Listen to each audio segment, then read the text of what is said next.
selamat sore teman-teman. Hari ini sahabat reptil ada di perumahan Kirana Cibitung nih. Nah, hari ini kita mau mengadakan edukasi ke teman-teman di sana tuh, ya, ke masyarakat yang di sana. Kita akan coba menguak tentang mitos tentang ular, ya, terus penanganan gigitan ular dan cara tangkap ular atau handling ular, ya, yang aman dengan alat seadanya. Yang jelas kita tidak langsung handling atau FH, ya, free handling, ya. Oke, ikuti terus perjalanan dari sahabat reptil. Oke teman-teman, di sini ada Pak RW. Ini Pak RW. Gimana Pak RW? Ya, Kabarnya? Alhamdulillah sehat. Ya. Gimana Pak RW tanggapannya? Ya, ini nanti kita buat masukan buat anak-anak kita terkait binatang-binatang reptil yang berbahaya, ya, terutama semacam sanca ataupun mungkin kobra yang mungkin agak lebih hati-hati bagaimana cara mengevakuasi atau menangani binatang-binatang reptil yang sangat berbahaya. Terutama lingkungan kita ini masih sangat terbuka dekat pinggir sawah, ya. Nah, itu harus kita pahami, ya, dari Komunitas Reptil Kabupaten ini bisa menjelaskan ke adik-adik di lingkungan Kirana Cibitung. Siap. Ya teman-teman, di sini nih, ini ada dengan siapa ini? Nah, Nurista. Kontennya apa, Bu? Ini tentang Oh, vlog apa aja, ya. Oke, hari ini kita banyak banget nih ketemu teman-teman YouTuber. Salah satunya kontennya tuh, Bu. kontennya Nama konten itunya YouTube-nya Nur Ita. Nur Ita. Kebetulan di sini juga ada lagi nih. Tuh. Halo, jumpa lagi dengan Arista Channel. Arista Channel. Oke, jangan lupa ya di like, comment, and subscribe-nya tuh, ya teman-teman, ya. Arista Channel sama Reptil Bekasi sama Nur Ita. Nur Ita. Kita lihat nanti di YouTube-nya bagaimana konten-kontennya. Iya. Sebelumnya assalamualaikum warahmatullahi wabarakatuh. Iya, perkenalkan, kebetulan hari ini saya dari sahabat reptil Bekasi, ya, dibantu dengan teman-teman komunitas Kids Animal Bekasi, ya. Jadi kita sebenarnya bukan di kabupaten, kita Bekasi Raya, ya, kota dan kabupaten. Nah, sahabat reptil sendiri, ya, perlu adik-adik ketahui nih, ya, buat adik-adik nih, dengerin dulu, ya. Iya, seharusnya maskernya dipakai, yang bawa masker, maskernya dipakai, ya. Nah, itu, ya. Nah, sahabat reptil Bekasi ini kita bergerak di 3 bidang, yaitu yang pertama edukasi, evakuasi, dan konservasi. Nah, edukasinya kita memberikan pemahaman ke masyarakat tentang bahayanya ular, ya, secara biologis, ya, dan secara visual kalian bisa lihat di sini, adik-adik, di sini ada ular, ya. Ini jenis ular Piton reticulatus atau orang-orang bilang ini jenis sanca kembang. Malu.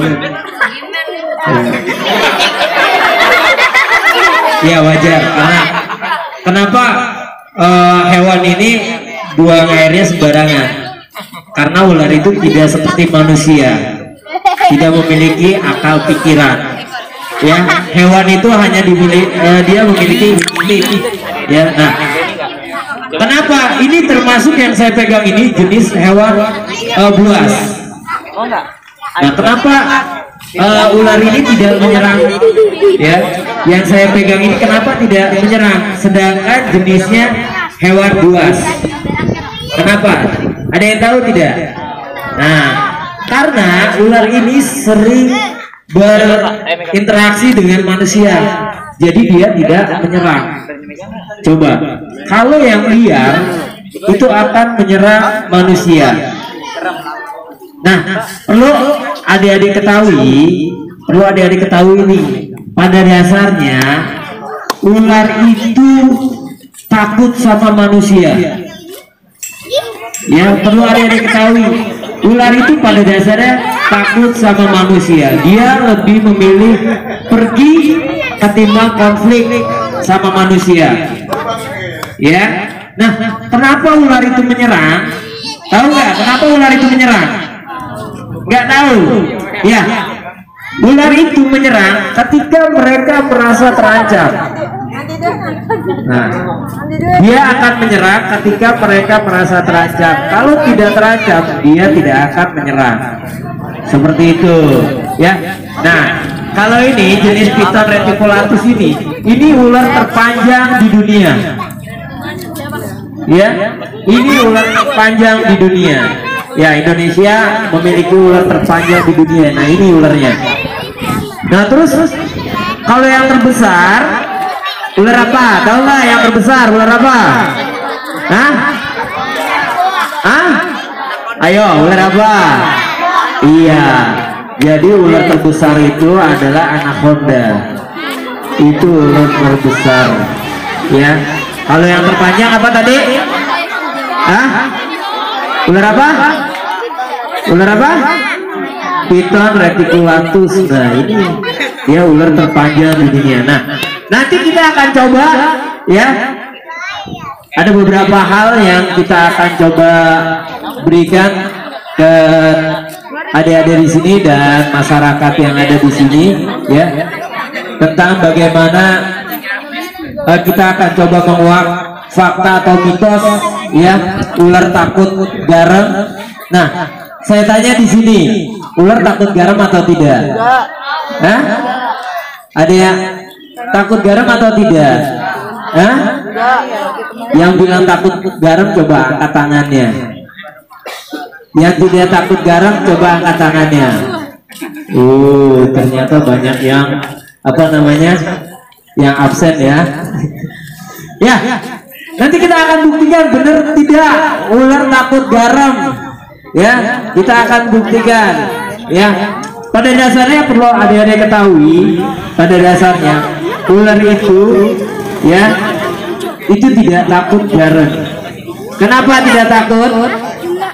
Kenapa tidak takut? Ada yang tahu tidak? Hah? Ya? Nggak tahu. Karena ular tidak memiliki kelenjar apa? Ayo, tidak memiliki, dia seperti hewan-hewan yang lain, ya, dia memiliki kelenjar. Jadi hewan ini mana? Kita coba garamnya mana? Nah, ini ada garam nih, ya, di depan saya nanti ada garam. Kita akan buktikan. Nah, jadi ular itu tidak seperti cacing, ya, tidak seperti apa lagi, ciput, ya.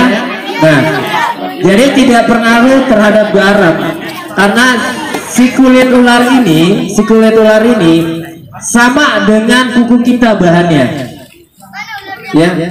Ntar aja, ya. Jadi ular itu sisinya sama dengan kuku kita bahannya, yaitu keratin. Ya, coba dibikin lingkaran. Nah, kita bikin lingkaran. Ini kebetulan saya minta garam untuk membuktikan benar tidak.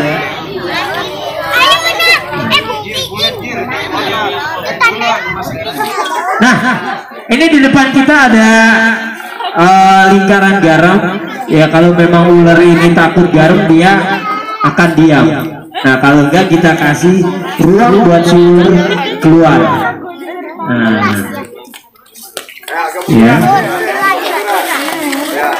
Nah, nanti dia kalau memang ini dia akan memilih, ya.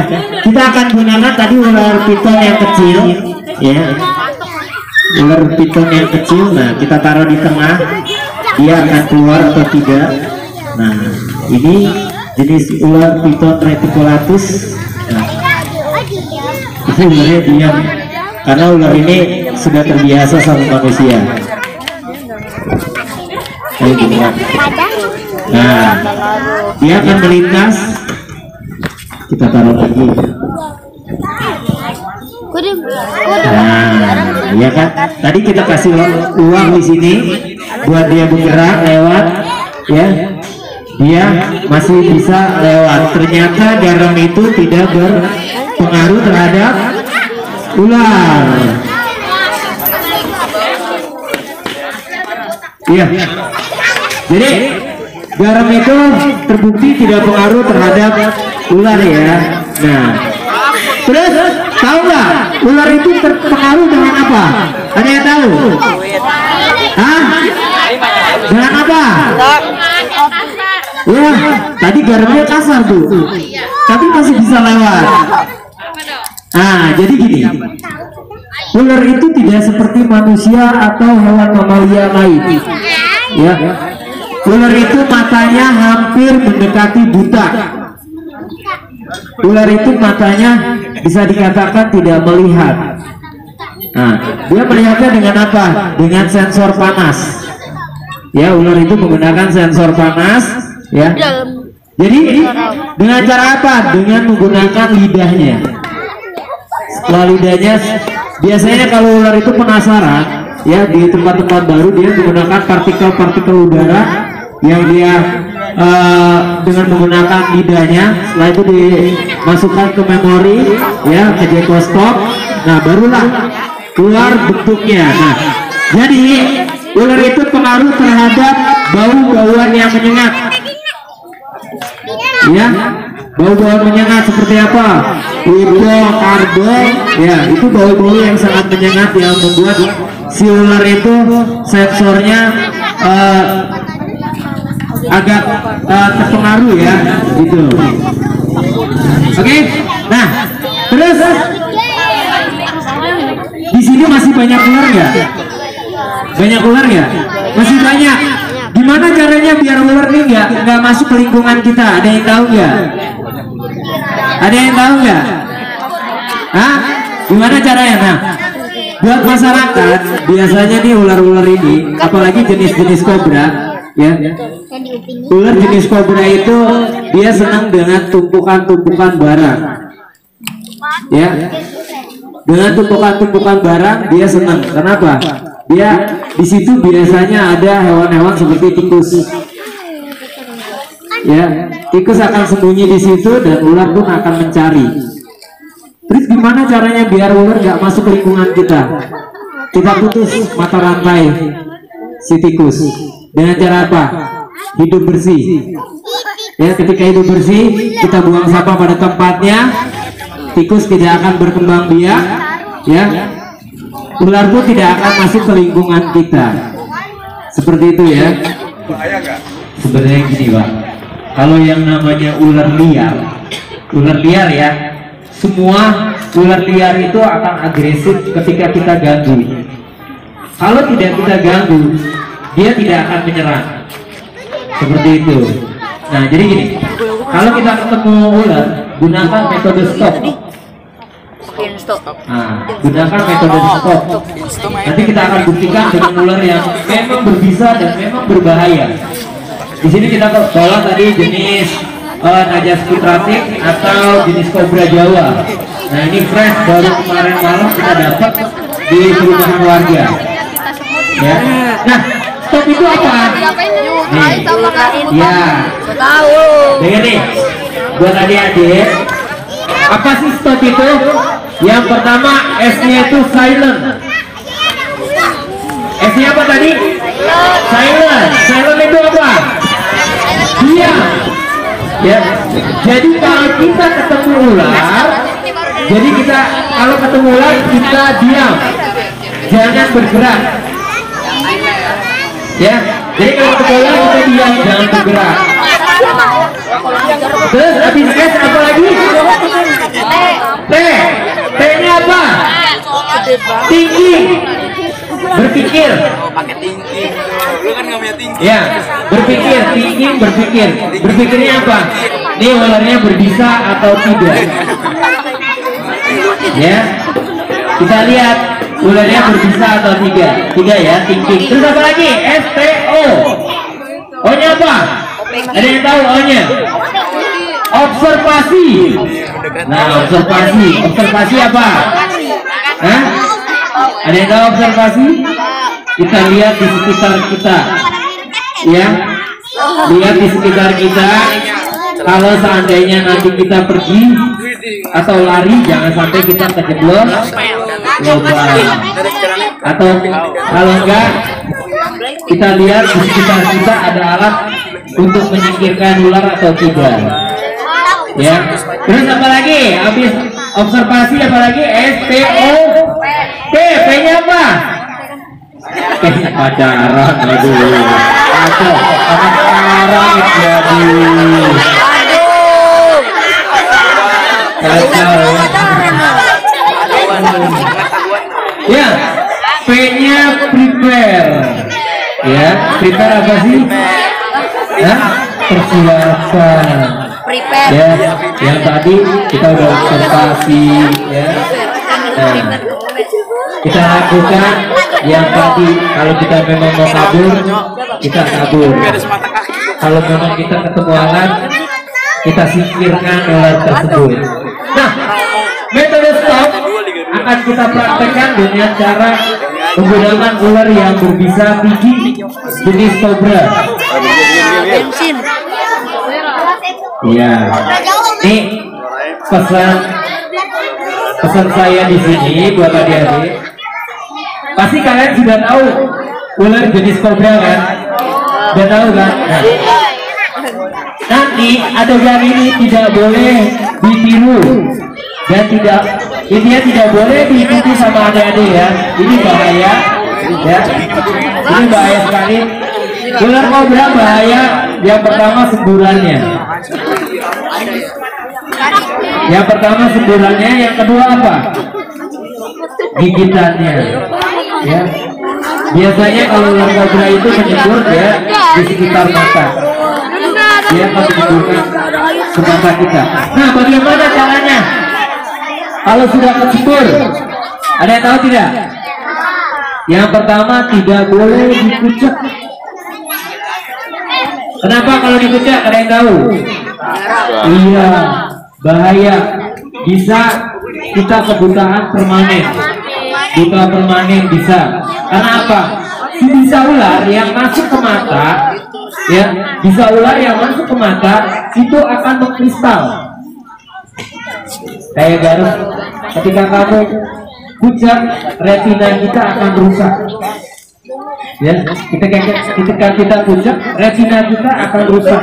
Tahu retina? Tahu dong. Belajar biologi ya. Iya, jadi tahu. Ya, retina kita akan rusak. Terus caranya gimana? Caranya dengan kita basuh atau kita kucurkan dengan air yang mengalir. Kita cuci dengan air yang mengalir. Ya, terus dicuci, setelah itu hampir 10 menitan ya. Terus kita kucurin ya, sampai benar-benar bersih. Itu. Nah, terus gigitannya. Nah, ya, mungkin adik-adik pernah dengar, ya, pernah dengar ada orang yang kena gigit ular. Jadi gimana caranya kalau kena kegigit? Ya, gimana caranya kalau kita kena gigit ular? Ada yang tahu nggak? Ada yang tahu? Hah? Gimana caranya? Dengan cara imobilisasi. Apa itu imobilisasi? Ada yang tahu? Hah? Ada yang tahu tidak? Nah, gimana caranya imobilisasi? Ini sekali lagi saya tekankan buat keluarga, khususnya buat orang-orang tua, ya. Ini sangat penting sekali ketika penanganan salah, ya. Penanganan salah ketika kita digigit ular itu sangat fatal sekali. Karena apa? Taruhannya nyawa kita. Untuk jenis ular yang memang berbisa. Di sini kalau saya lihat ya secara biologisnya ya, secara biologis di sini masih banyak ular-ular jenis kobra.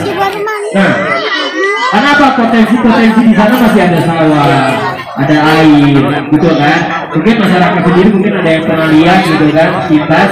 Selama kita nggak ganggu, dia juga nggak akan ganggu kita, ya, gitu. Caranya dengan imobilisasi. Apa sih imobilisasi? Seperti orang patah tulang. Ya, nah sebelumnya Bapak Ibu perlu ketahui, bisa ular itu bukan penyerang darah ya, bukan sel darah merah yang diserang, yaitu sel darah putih atau limfa. Ya, di mana dia adanya? Di bawah lapisan kulit. Ya, jadi kalau ada orang kena gigit ular, itu dirobek atau menggunakan pisau, ya istilahnya incisi, itu hal yang salah. Terus diisep juga, itu juga hal yang salah. Kenapa? Kalau kondisi mulut kita bersih atau tidak ada luka sariawan, itu tidak pengaruh. Tapi kalau mulut kitanya sariawan, itu sangat bahaya sekali. Ya.